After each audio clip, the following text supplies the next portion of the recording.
Hey guys, this is Bring Back the Farm, and these are my Egyptian walking onions.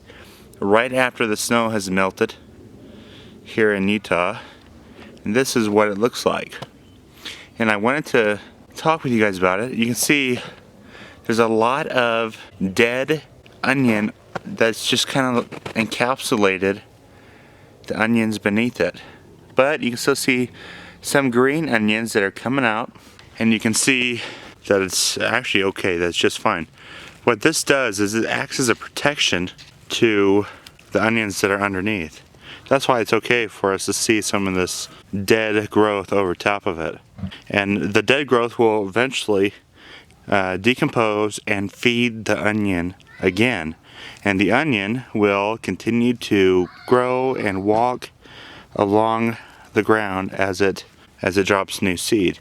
This was also an experiment to see how well these onions would do over winter, and they have done surprisingly well. I didn't harvest any during the winter because it was under a foot of snow, but I did come out and check on it every now and then to see if it was still living, and it was. And this is definitely the proof that it was. You can see all these new green starts coming up. So these onions will grow year to year, and they will feed you forever. I think the Egyptian walking onion is one of the best onions any backyard homesteader could have in their garden.